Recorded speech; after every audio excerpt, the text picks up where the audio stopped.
guys, it's me again here. We're talking about the abomination of desolation, complete revolution. So today we're going to read a bit from one of the best historians ever, Jacques Barzun. His best work, his final work, the work of his life, From Dawn to Decadence. 500 years of Western cultural life. Those of you who are not, who are victims of bad history education, just buy that book and read it twice, and you'll be fine. You know more history than the average, or perhaps the above average Ivy Leaguers. So how does a revolution erupt? What does it feel like? What sort of things you see when a revolution erupts, and how does it compare to what's going on now with the abomination of desolation? All right, let's check this out. How a revolution erupts from a commonplace event, tidal wave from a ripple, is cause for endless astonishment. Neither Luther in 1517 nor the men who gathered at Versailles in 1789, French Revolution, intended at first what they produced at last.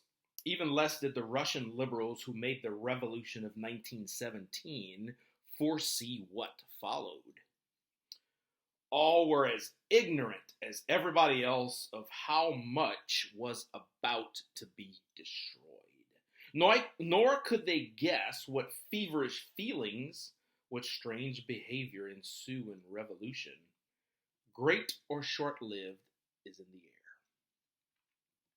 First, a piece of news about something said or done travels quickly, more so than usual, because it is uniquely apt.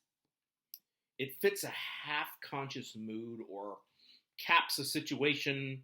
A monk questions his indulgences, and he does it not just out of the blue. They are being sold again on a large scale. The fact and the challenger's name generate rumor, exaggeration, misunderstanding, falsehood. People ask each other what is true and what it means. The atmosphere becomes electric. The sense of timing changes, grows rapid. A vague future seems nearer. Feel that? Feel that in the air? The atmosphere becomes electric. The sense of time changes. It grows rapid, and a vague future seems nearer. On impulse, perhaps to snap the tension, somebody shouts in a church, throws a stone through a window, which provokes a fight. It happens so at Wittenberg, and clearly it is no ordinary breach of the peace. Another unknown harangues a crowd, urging it to stay calm, or not, to stand there gaping, but do something! As further news spreads, various types of people become aroused for or against the thing now upsetting everybody's daily life. But what is the thing? Concretely, ardent youths full of hope as they catch the drift of the idea, rowdies looking for fun, and characters with a grudge, cranks and tolerated lunatics, come out of houses, criminals out of hideouts, and all assert themselves. Manners are flouted and customs broken. Foul language and direct insult become normal. In keeping with the rest of the excitement, buildings defaced, images destroyed, shops looted. This was written almost 20 years ago. Printed sheets pass from hand to hand and are read with delight or outrage. Listen to this! Angry debates multiply about things long since settled. Talk of free love, priests marrying and monks breaking their vows, of property and wives in common, of sweeping out all evils, all corruption, all at once, all things new for a blissful life on earth. Sound familiar? A curious leveling takes place. The common people learn words and ideas hitherto not familiar and not interesting, and discuss them like intellectuals. While others neglect their usual concerns, art, philosophy, scholarship, because there is only one compelling topic, the revolutionary idea. The well-to-do and the right-thinking, full of fear, come together to defend their possessions and habits, but councils are divided, and many see their young taking the wrong side. The powers that be wonder and keep watch with fleeting thoughts of advantage to be had from the confusion. Leaders of opinion try to put together some of the ideas afloat into a position which they mean to fight for. They will reassure others or preach boldness and anyhow head the movement. Voices grow shrill, parties form and adopt names, or are tagged with them in derision and contempt. Again and again comes the shock of broken friendships, broken families. As time goes on, betraying the cause is an incessant charge, and there are indeed turncoats. Authorities are bewildered. Heads of institutions try threats and concessions by turns, hoping the surge of subversion will collapse like the previous ones.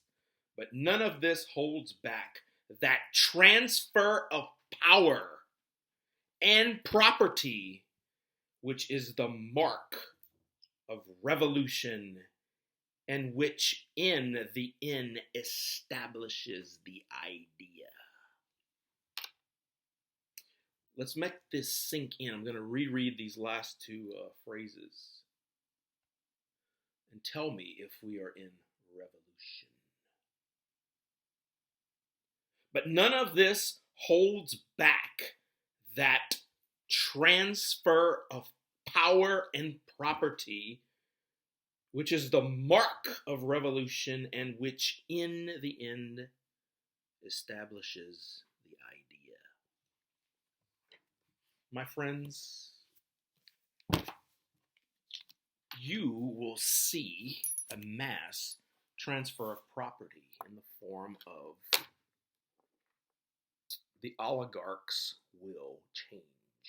There's always rulers of society, whether they are tyrants or democrats or democracy or aristocrats or oligarchs or whatever. There's always some sort of structure. But what is undeniable is that the current oligarchs will be gone. The banks will be crushed. The financial system will be turned upside down. The education system will be turned upside down. All institutions shall be crushed, burned, turned upside down for the new owners of the property, the new owners of the new regime to emerge.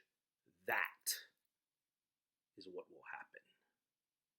All current owners in the current regime shall be overthrown completely.